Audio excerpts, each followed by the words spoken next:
नमस्कार, मैं doctor Navneet Sangwan, B Com part second EFM paper first money and banking है। उसमें हम लोगों ने लास्ट वीडियो में क्वांटिटी थ्योरी ऑफ मनी या quantity theory of value of money के बारे में डिस्कस करा था, जिसे फिशर की इक्वेशन भी बोला जाता है। मुद्रा के परिमाण सिद्धांत है, उसको हम लोगों ने डिस्कस करा था। उसमें दो चीज़ें लास्ट वीडियो में रह गई थी, एक तो criticism of quantity theory of money और सेकंड था diagrammatic representation of quantity theory of money. तो इसमें पहले हम लोग इसके जो क्रिटिसिज्म हैं, डिफरेंट जो आलोचनाएं हैं, उनके बारे में एक बार देख लेते हैं। जो इस थ्योरी की आलोचना या क्रिटिसिज्म है वो डिफरेंट पार्ट्स पे की जाती है। जैसे इसमें पहला लिया जाता है अनरियलिस्टिक अजम्पशंस का, अवास्तविक मान्यताओं का। जैसे इस थ्योरी के अंदर सबसे पहले ये अज्यूम करा गया था कि स्टडी टाइम ड्यूरेशन में नंबर ऑफ ट्रांजैक्शंस हैं उसमें कोई चेंज नहीं आना चाहिए।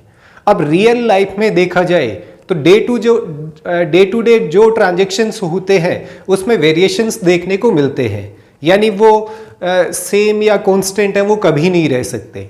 दूसरा, जो प्राइसेस हैं उसका इंक्रीज और डिक्रीज होने का सिंगल रीजन इस थ्योरी में दिया गया था, और वो था क्वांटिटी ऑफ मनी सप्लाई है उसको इंक्रीज और डिक्रीज करना, उसी प्रोपोर्शन में वो इंक्रीज और डिक्रीज होता है। रियल लाइफ में देखा जाए तो उसके कई अदर फैक्टर्स भी होते हैं। तो इस टाइप की जो अनरियलिस्टिक अजम्पशंस ली हैं उनको डिफरेंट आपके इकोनॉमिस्ट हैं उन लोगों ने क्रिटिसाइज किया है। फिर सेकंड इसमें आता है no change in number of transactions, व्यापारिक सौदों में परिवर्तन नहीं होना। ये इसमें पहले वाले पॉइंट में भी मैंने इंक्लूड करा था। पर डे बेसिस पे चाहे कोई भी कमोडिटी हो, उसके नंबर ऑफ ट्रांजैक्शंस हैं वो वेरी करते हैं। पॉपुलेशन इंक्रीज होने पर भी, प्रोडक्शन इंक्रीज होने पर भी, प्राइस इंक्रीज डिक्रीज होने पर भी, आपके मीन्स ऑफ ट्रांसपोर्टेशन की अवेलेबिलिटी के अकॉर्डिंग, ये सारे फैक्टर इनको अफेक्ट करते हैं। तो कभी भी नंबर ऑफ ट्रांजैक्शंस हैं वो अनचेंज्ड या सेम या स्थिर नहीं रह सकते हैं। फिर थर्ड इसमें आता है unrealistic assumption of full employment, पूर्ण रोजगार की अवास्तविक मान्यता।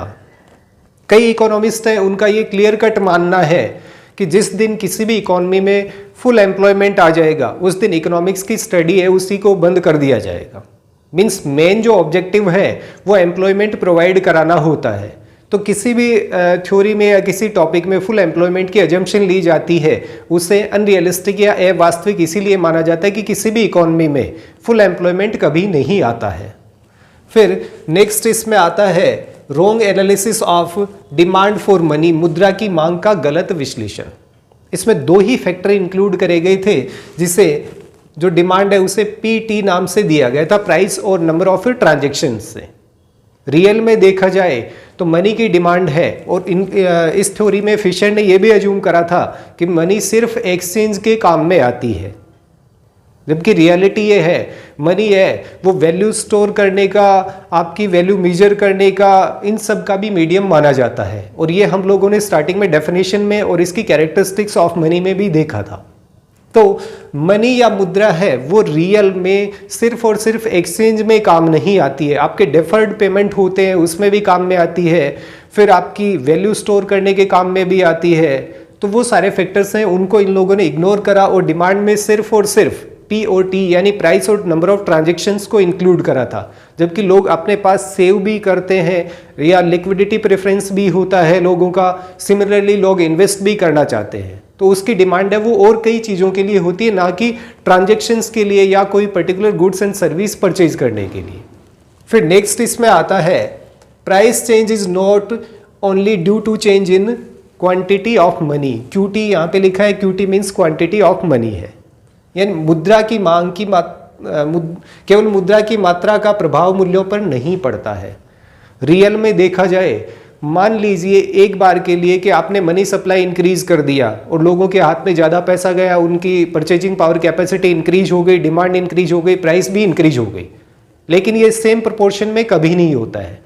प्राइस इंक्रीज होने के और कई रीजन होते हैं, जैसे कोई प्रोडक्ट है वो शॉर्ट सप्लाई हो जाता है और एसेंशियल प्रोडक्ट है तो डेफिनेटली उसकी प्राइसेस इंक्रीज होंगी। अगर किसी प्रोडक्ट की सप्लाई है उसको अनलिमिटेड एक्सटेंट तक इंक्रीज कर दिया जाए, उसकी प्राइसेस रिड्यूस हो जाएगी। वहां पे मनी सप्लाई आप इंक्रीज या डिक्रीज करो या नहीं करो, उसका ज़्यादा इंपैक्ट नहीं आता है। दूसरे फैक्टर है, लोगों की फ्यूचर की एक्सपेक्टेशन है, वो भी आपकी प्राइसेस को अफेक्ट करती है। फिर आपकी क्वालिटी हो गई, उसकी क्वांटिटी, उसकी पैकेजिंग, उसकी ब्रांडिंग, उसका एडवर्टीजमेंट, ये सारी चीज़ें हैं, वो भी कहीं ना कहीं प्राइस को अफेक्ट करती है। लोगों का इनकम लेवल है वो भी प्राइस को अफेक्ट करता है।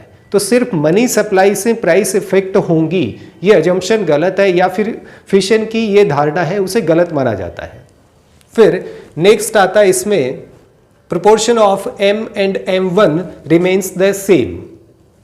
M और M1 का अनुपात समान रहना, वास्तव में ऐसा कभी नहीं होता है। M यहाँ पे मनी सप्लाई है और M1 यहाँ पे मनी सप्लाई ऑफ क्रेडिट यानी साख मुद्रा है, उसकी क्या पूर्ति है। दोनों का इनके अकॉर्डिंग प्रोपोर्शन है वो हमेशा सेम रहता है। मान लीजिए किसी पर्टिकुलर टाइम पे मनी सप्लाई 100 है और क्रेडिट मनी है वो मान लीजिए 20 है। अब इसका रेशियो क्या हो गया, 10:2 का रेशियो इसका माना जाएगा। अब नेक्स्ट टाइम ये मान लीजिए 200 हो जाएगी, तो जरूरी नहीं ये 40 ही हो, हालांकि फिशर के अकॉर्डिंग इनका प्रोपोर्शन है वो सेम बना रहता है। तो ऐसा प्रैक्टिकल लाइफ में पॉसिबल नहीं होता है। कई बार लिक्विड मनी या कैश में जो पैसा है वो लोगों के पास में ज़्यादा बढ़ जाता है, और उसी टाइम सिमिलरली हो सकता है बैंक्स और जो दूसरे लोन देने वाले लोग हैं वो लोन ना दें, तो सेम प्रोपोर्शन इसका कभी मेंटेन रहे, इस बात की कोई गारंटी नहीं होती है। फिर नेक्स्ट इसमें आता है no proportionate change in price, मूल्य स्तर में आनुपातिक परिवर्तन नहीं। कल एक चीज़ में हम लोगों ने देखा था कि आप मनी क्वांटिटी है उसको डबल कर देते हैं तो प्राइस भी डबल हो जाती है, और मनी सप्लाई है या क्वांटिटी ऑफ मनी को आप हाफ कर देते हैं तो प्राइसेस हाफ हो जाती हैं। यानी सेम प्रोपोर्शन में इंक्रीमेंट आपके या डिक्रीज है वो देखने को मिलता है। रियल में ऐसा कभी नहीं होता है। अगर आपके मॉनेटरी अथॉरिटी ने क्वांटिटी ऑफ मनी की सप्लाई को इंक्रीज कर दिया तो उसका कुछ इफेक्ट हो सकता है प्राइसेस पे आए, लेकिन 20% मनी सप्लाई इंक्रीज करोगे 20% प्राइसेस इंक्रीज हो जाएंगी, इस बात की कोई गारंटी नहीं होती है। रीजन बीइंग कमोडिटीज है या कंज्यूमर गुड्स होते हैं, दूसरे कैपिटल गुड्स होते हैं। कैपिटल गुड्स में मनी सप्लाई अगर लगाई जाती है तो उसका कंज्यूमर प्राइसेस पे इंपैक्ट आने के चांसेस हैं वो बहुत कम होते हैं। तो ये गारंटी नहीं होती कि सेम प्रोपोर्शन में मनी सप्लाई और प्राइसेस रहेंगी। फिर नेक्स्ट आता है इसमें लॉन्ग टर्म थ्योरी, दीर्घकालीन सिद्धांत। हालांकि लॉन्ग टर्म में काफ़ी हद तक ये थ्योरी है वो अप्लाई हो जाती है। रीजन बीइंग इकोनॉमी है वो अपने आप में लास्ट में जाके एडजस्टमेंट करती है, और एडजस्टमेंट में ये चीज़ देखने को मिलती है कि मनी सप्लाई आप इंक्रीज करेंगे तो प्राइसेस इंक्रीज होंगी। बट जो रियल लाइफ होती है वो आपके शॉर्ट टर्म में अप्लाई होती हैं चीज़ें। आज आपको कोई कमोडिटी परचेज करनी है, इमीडिएटली उसकी शॉर्ट सप्लाई है, प्राइसेस इंक्रीज हो जाएंगी चाहे मनी क्वांटिटी इंक्रीज हो या नहीं हो। तो ये थ्योरी है वो लॉन्ग टर्म में कुछ हद तक अप्लाई करी जा सकती है, बट शॉर्ट टर्म में जो डे टू डे चेंज आते हैं उसमें ये थ्योरी है वो एप्लीकेबल नहीं मानी जाती है। फिर नेक्स्ट आता है more focus on money supply, मुद्रा पूर्ति पर अधिक बल। ये हम लोगों ने देखा था, ये पीटी वाली इक्वेशन बनाई थी। फिर इसमें M आता है, V आता है, M1 आता है और V1 आता है। यानी मनी सप्लाई में इन्होंने मनी को भी लिया, उसके वेलोसिटी को लिया, फिर क्रेडिट मनी को लिया, फिर क्रेडिट मनी की वेलोसिटी को लिया, और डिमांड में सिर्फ और सिर्फ पीटी को लिया इन्होंने। यानी ये पर्टिकुलर थ्योरी या फिशर है उसका सिद्धांत है वो मनी सप्लाई पे ज़्यादा फोकस करता है, मनी डिमांड पे कम फोकस करता है। फिर उसके बाद में आते हैं तो नेक्स्ट पॉइंट इसमें आता है does not explain the effect of trade cycles, यानी व्यापार चक्र है उनका क्या प्रभाव आएगा, इसके बारे में कहीं इस थ्योरी में कोई जिक्र नहीं करा गया है। रियल में आप मनी सप्लाई इंक्रीज करो या डिक्रीज करो, बट इंटरनेशनल लेवल पे जो ट्रेड साइकिल्स चल रही है और वो सेम प्रोडक्ट आपकी कंट्री में सेल आउट हो रहा है, तो उन केसेस में उनका भी इफेक्ट है वो देखने को मिलता है। तो ट्रेड साइकिल को इन्होंने कहीं पर भी इंक्लूड नहीं करा है। और लास्ट पॉइंट आता है इसमें neglect the function store for value, यानी मुद्रा का जो संचय का कार्य है उसको कंप्लीटली नेग्लेक्ट करता है। इन्होंने मुद्रा का सिर्फ एक कार्य बताया वो एक्सचेंज यानी विनिमय का, उसके बाद में स्टोर का फंक्शन है उसको ये इग्नोर करते हैं।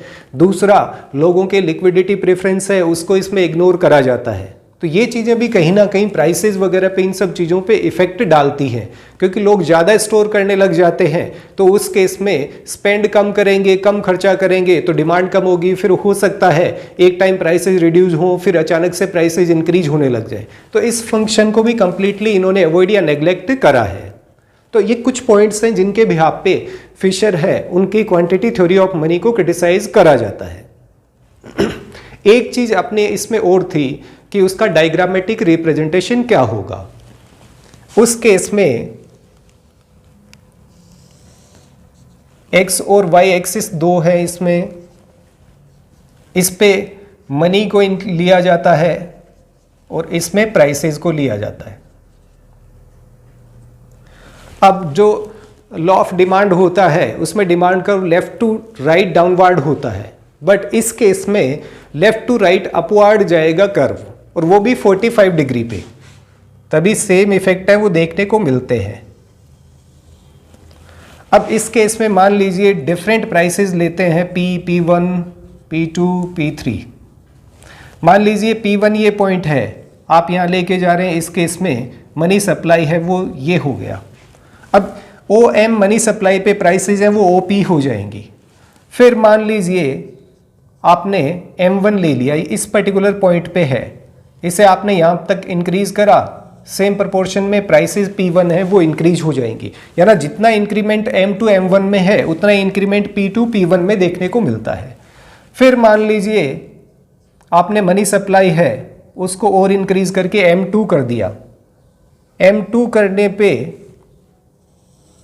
प्राइसेस हैं वो इंक्रीज होकर P2 हो जाएंगी। तो सेम डिफरेंस M1 M2 का है वही आपको P1 P2 में देखने को मिलेगा।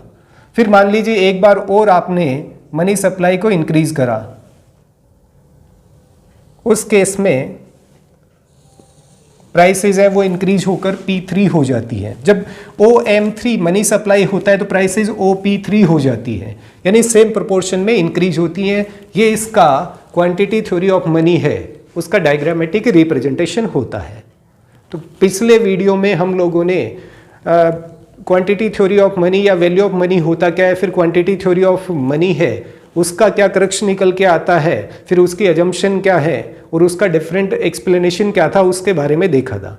आज इस वीडियो में जो डिफरेंट क्रिटिसिज्म है क्वांटिटी थ्योरी ऑफ मनी या फिशर की जो थ्योरी है उसके बारे में वो हम लोगों ने देखी है, और एक क्वांटिटी थ्योरी ऑफ मनी का डायग्रामेटिक रिप्रेजेंटेशन। अब नेक्स्ट वीडियो में जो और इकोनॉमिस्ट हैं उनके अकॉर्डिंग वैल्यू ऑफ मनी कैसे मेजर करी जाती है इसके बारे में डिस्कस करेंगे। तो आज की इस वीडियो में इतना ही। Thank you. जय हिंद, जय भारत।